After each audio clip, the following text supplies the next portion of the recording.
Olá pessoal, um prazer estar com vocês aqui novamente.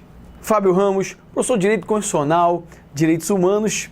Agora nós vamos começar um curso aqui resolvendo questões da banca FGV, Fundação Getúlio Vargas, uma banca aí muito importante aí no ramo dos concursos, uma banca que é um pouco mais inteligente, a gente sabe disso, ela costuma trazer algumas pegadinhas, ela gosta de trabalhar com detalhes, pequenos detalhes, e é uma banca que às vezes traz jurisprudências também, traz pontos jurisprudenciais, e a gente vai estar aqui esmiuçando, detalhando, vendo como a banca se comporta, como essa banca é gostosa, assim como as outras, porque no concurso tudo é gostoso para você, não tem nada ruim.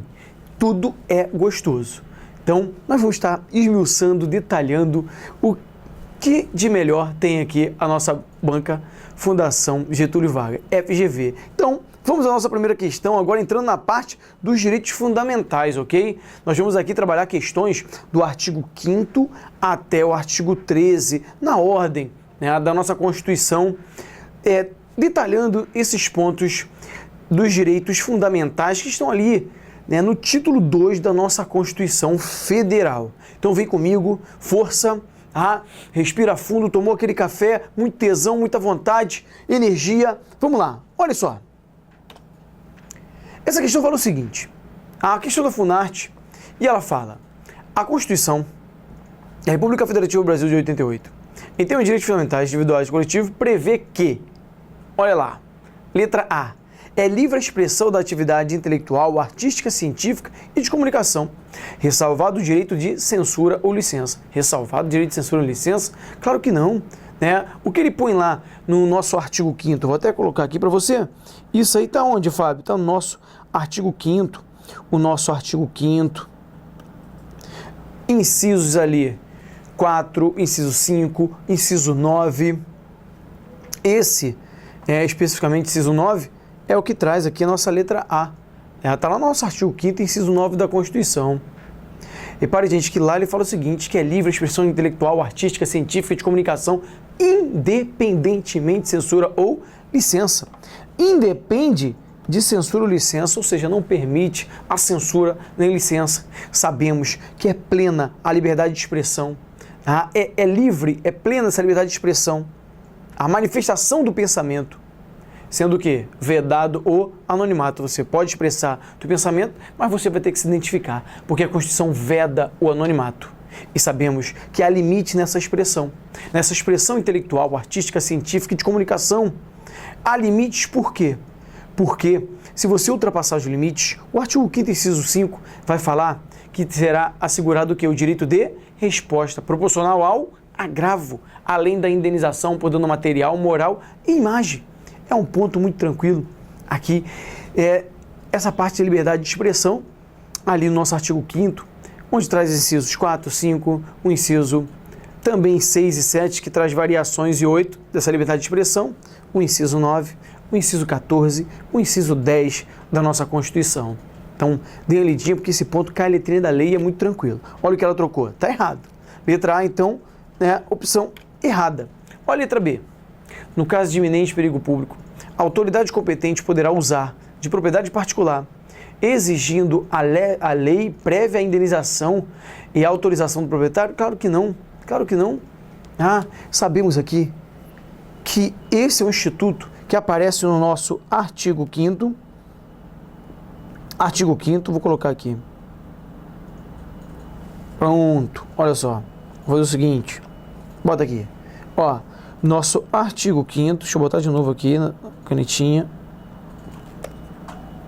não foi, agora sim vai, isso, o artigo 5º, inciso 24, e inciso 25, vai trazer dois institutos para a gente, você vai lembrar, esse que aparece na nossa questão, o primeiro instituto, é o caso da requisição administrativa.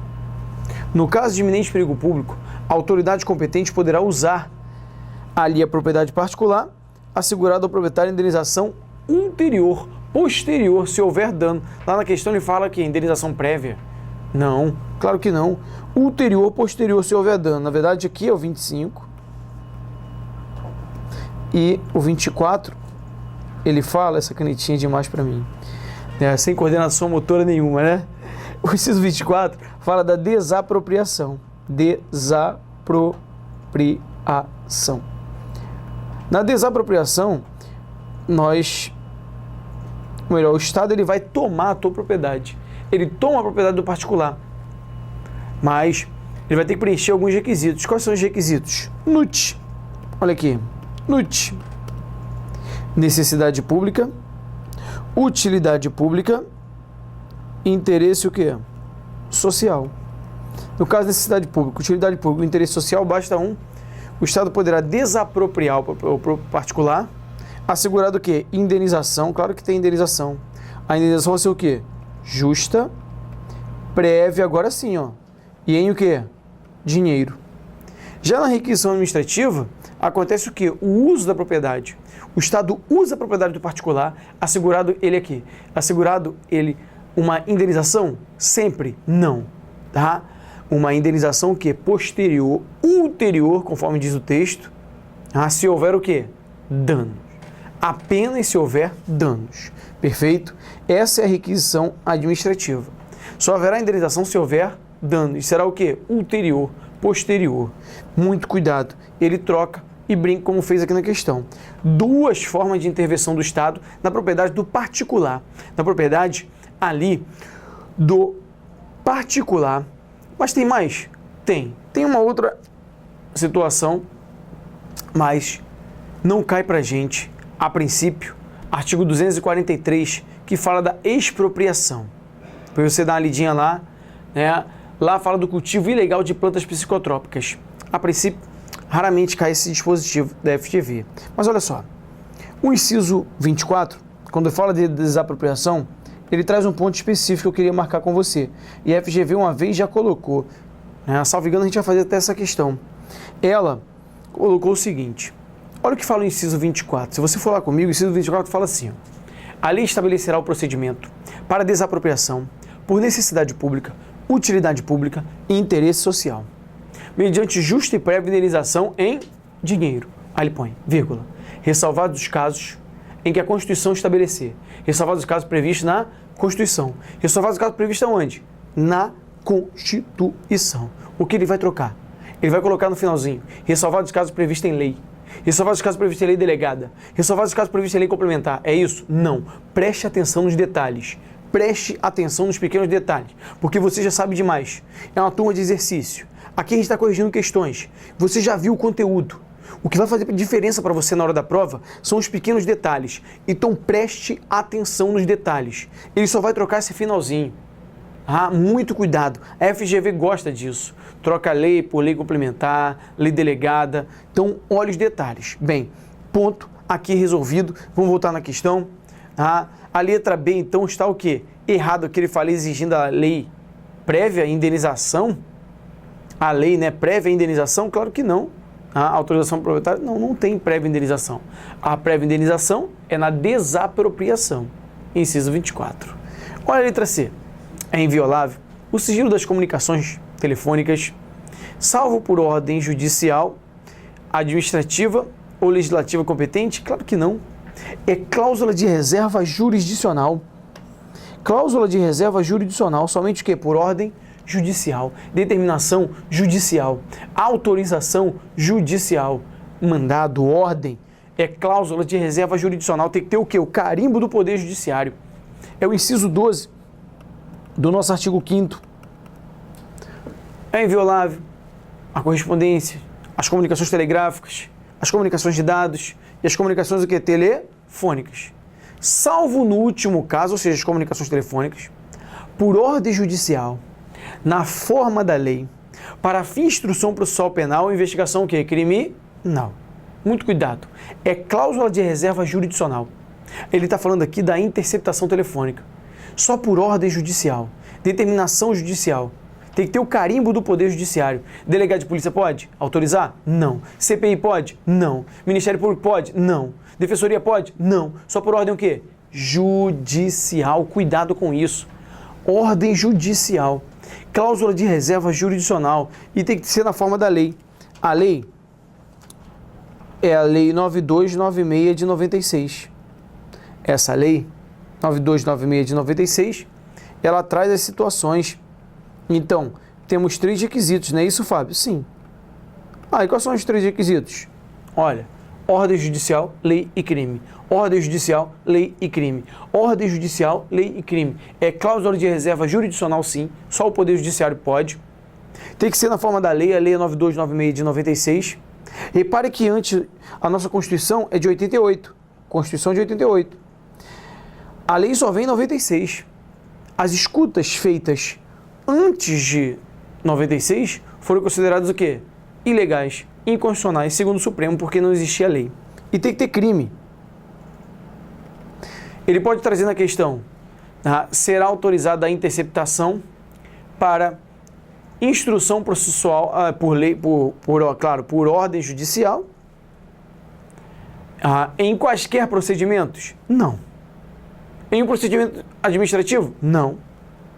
Tem que ter o quê? Crime. Instrução processual penal. Investigação o quê? Crime? Não. Não é em qualquer procedimento. Muito cuidado, tá? Muito cuidado aqui, que é muito legal esse ponto. Fala da interceptação, grampo telefônico, inciso 12 do nosso artigo 5º. Questão, a letra C também está o quê? Incorreta. Vamos em frente. Olha, a letra D.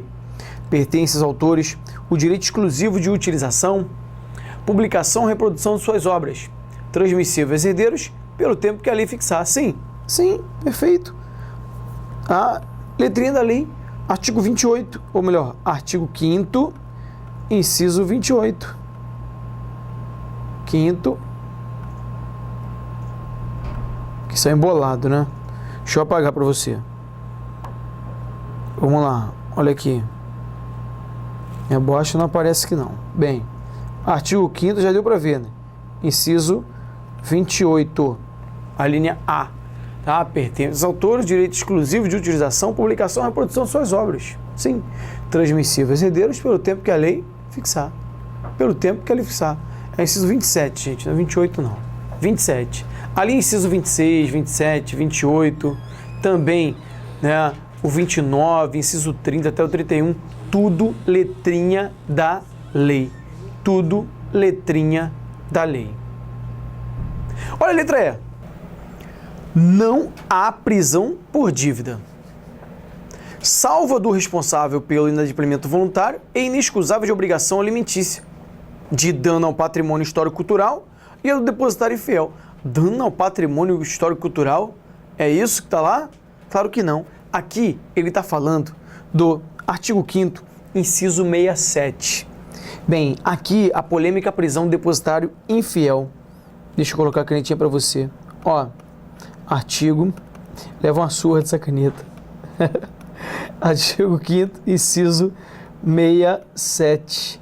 67. Lá fala o seguinte: não haverá prisão civil por dívida, salva do depositário infiel. E essa aí, ó, ali que está a primeira aqui, ó, a inadimplemento voluntário, né, inexcusável de obrigação alimentícia.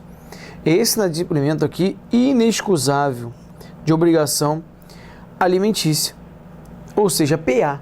Então nós temos duas situações, duas hipóteses de prisão na nossa Constituição. A primeira pergunta que ele pode te fazer é a seguinte: no ordenamento jurídico brasileiro não haverá prisão civil por dívida?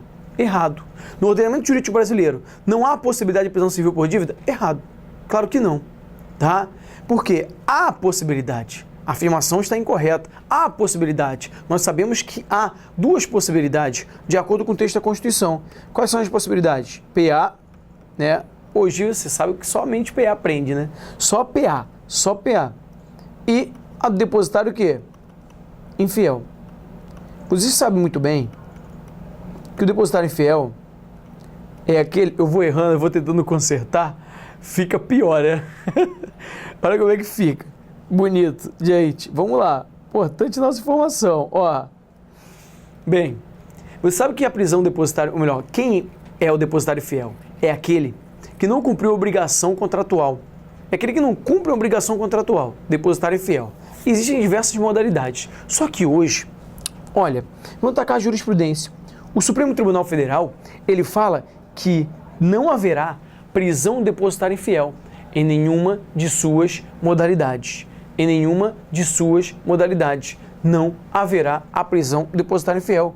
Não há. É a súmula vinculante número 25 do Supremo Tribunal Federal. Tá? Não haverá prisão do depositário infiel em nenhuma de suas modalidades. Mas por quê? Por que não cabe? Repare. Rapidamente para você entender o que aconteceu com a prisão do depositário infiel. Bem, aqui não. Aqui, vamos aqui. Olha, o nosso ordenamento jurídico é formado por uma pirâmide. A pirâmide de Kelsen, cujo topo você já sabe. Nós temos a Constituição. Lá nós temos a prisão do depositário infiel, já vimos, o artigo, e a falta de pagamento de pensão alimentícia. A Constituição, ela traz a prisão do depositário infiel, mas não fala como será essa prisão.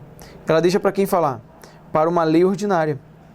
É uma lei ordinária. Foi recepcionada, na verdade, como lei ordinária. Ela traz o quê? As hipóteses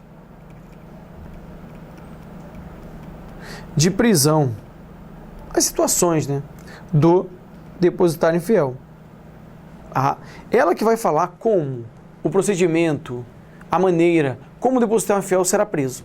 Só que o Brasil passou a fazer parte de um pacto chamado Pacto São José da Costa Rica. Esse pacto, lá no seu artigo 7º, parágrafo 7º, ele fala o seguinte, ele fala que não caberá a prisão do depositário infiel. E agora o pacto fala que cabe e a Constituição fala que não cabe. Qual valerá? Bem, esse pacto, ele recebeu um status de norma chamada supralegal. Norma supralegal, ou seja, uma norma que está acima da norma legal e abaixo da Constituição.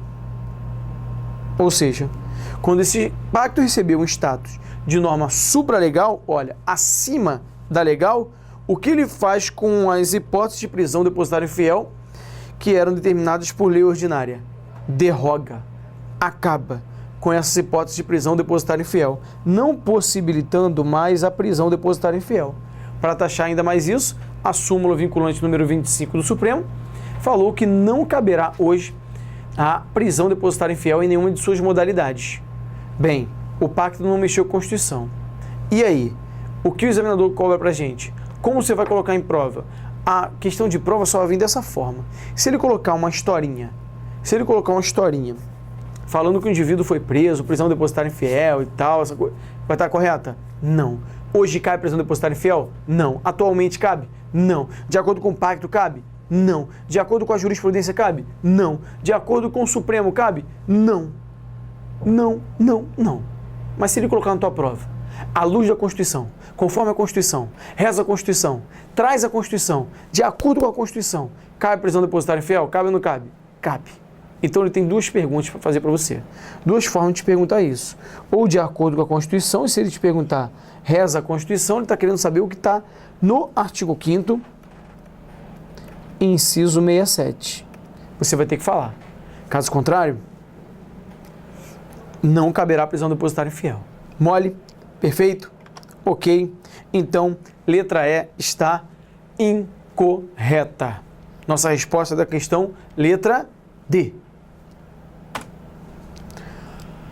Essa questão do Senado Federal, uma questão muito boa, e fala o seguinte: com base no artigo 5º da Constituição, analise as afirmativas a seguir.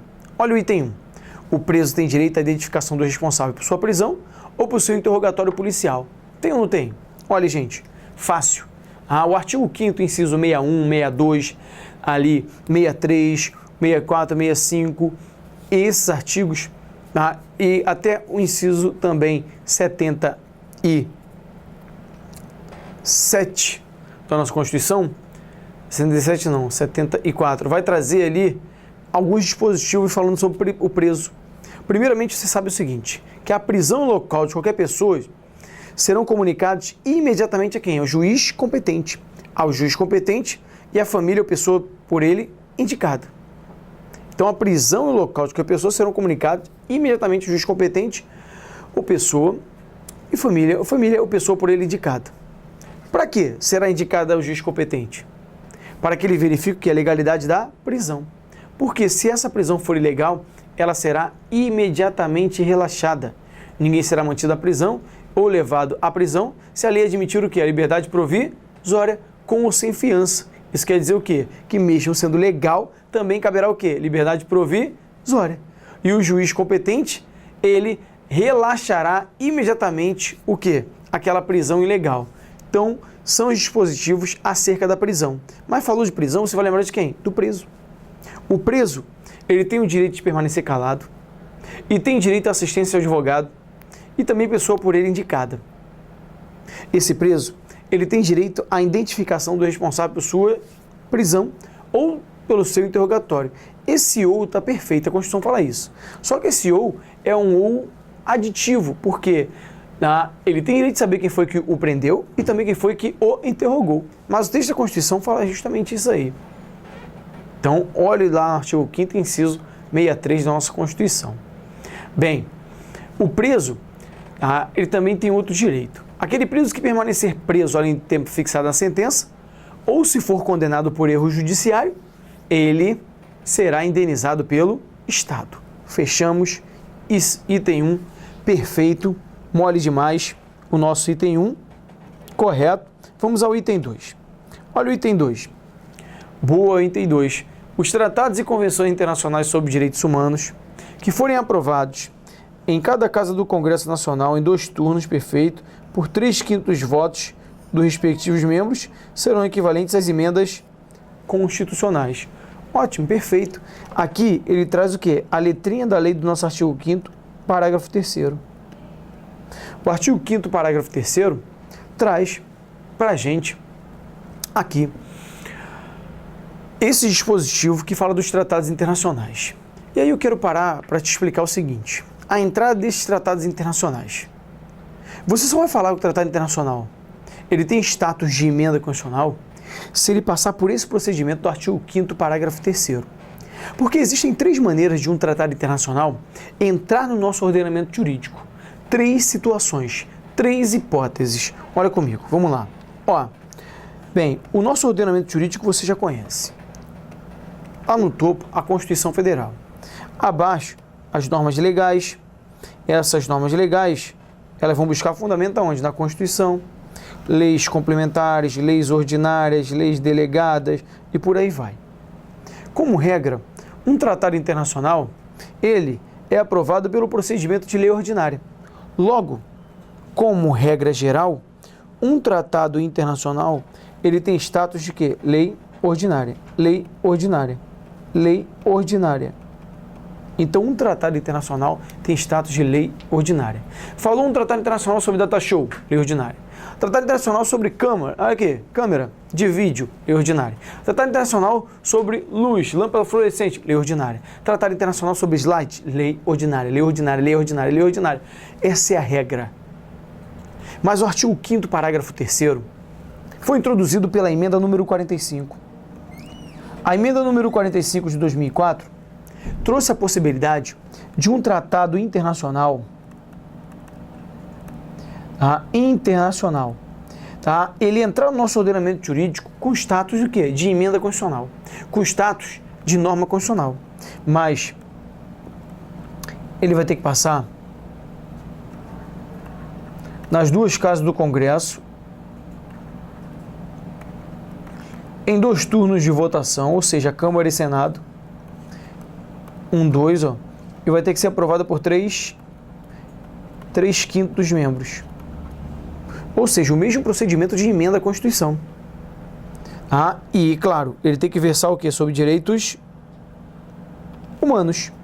Sobre direitos humanos. Então, um tratado internacional sobre direitos humanos, o que está escrito lá no parágrafo 3º. Os tratados e convenções internacionais que versarem sobre direitos humanos, olha lá, e que forem aprovados em cada casa do Congresso, em 2 turnos, por 3/5 votos dos seus respectivos membros, serão equivalentes o quê? Às emendas constitucionais. Ou seja, a partir de 2004, tivemos a possibilidade de um tratado internacional entrar nesse nosso ordenamento jurídico com status de quê? Com status de emenda, com status de norma constitucional. Norma constitucional. Repare o seguinte, Aqui, uma vez, a CESP colocou uma questão, não é a nossa banca, mas é uma banca inteligente também. Ela colocou uma questão falando o seguinte: os tratados e convenções internacionais sobre direitos humanos que forem aprovados nas duas casas do Congresso, 2 turnos, 3/5, serão equivalentes a uma norma constitucional derivada, ou melhor, uma norma constitucional originária. É isso? Não. Originária não. Uma norma constitucional originária é fruto do poder constituinte o quê? Originário. A emenda constitucional é fruto do poder constituinte o quê? Derivado. Logo, esse Tratado Internacional sobre Direitos Humanos presente, que aparece no artigo 5º, parágrafo 3º, ele tem status de quê? De uma norma constitucional derivada, que é uma emenda constitucional. Entendeu? Muito boa, né? A pergunta foi boa. Tá? Mas aí ele vai te perguntar: todos os tratados internacionais sobre direitos humanos têm status de emenda? Claro que não, todos não. Porque tivemos tratados que foram aprovados antes da emenda número 45.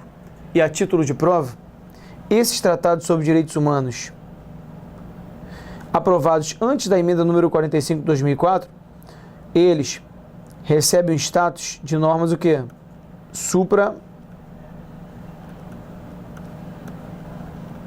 Legais, ou seja, tratados internacionais sobre direitos o quê?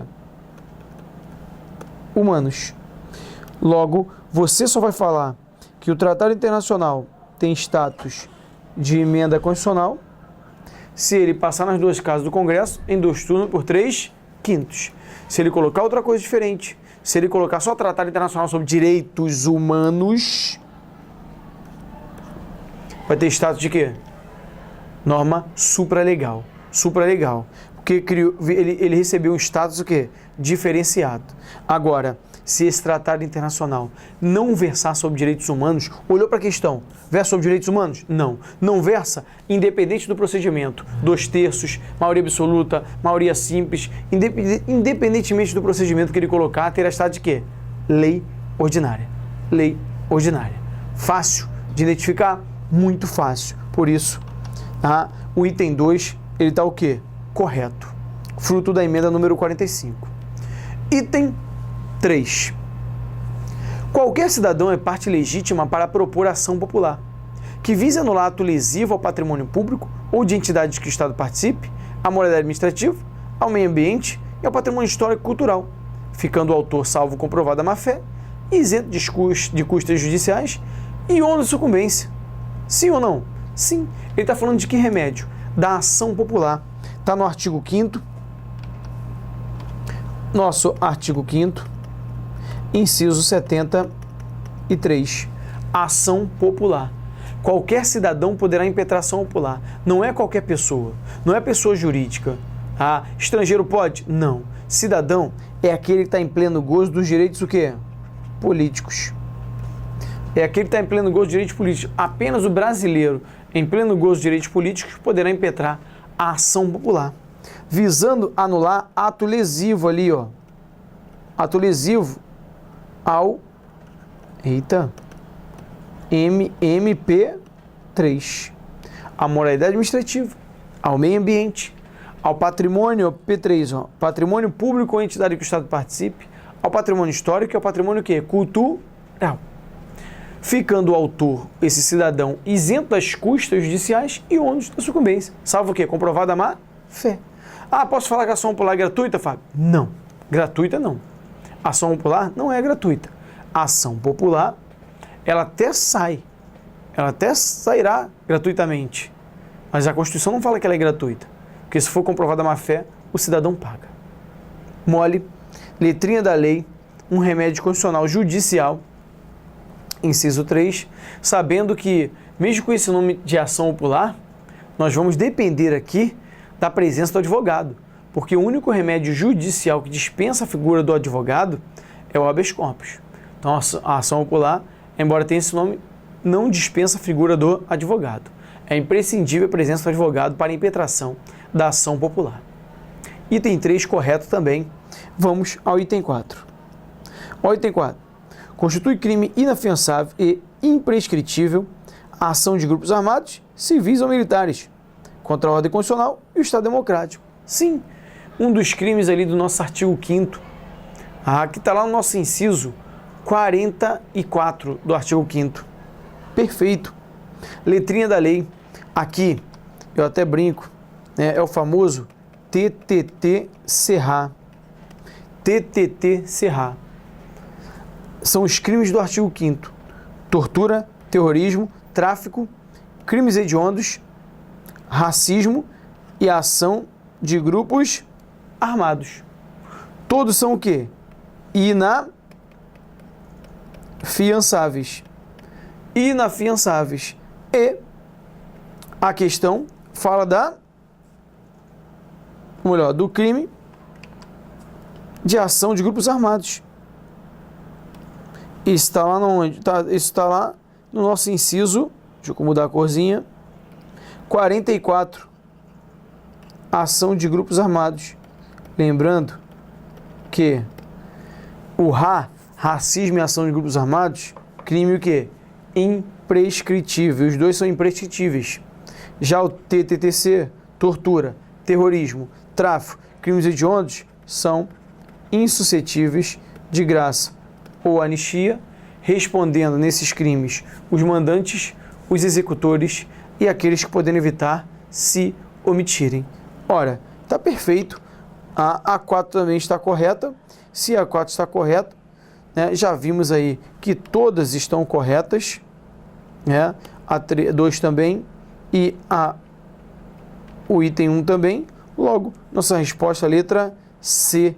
Letra C de classificação, tá? Também café.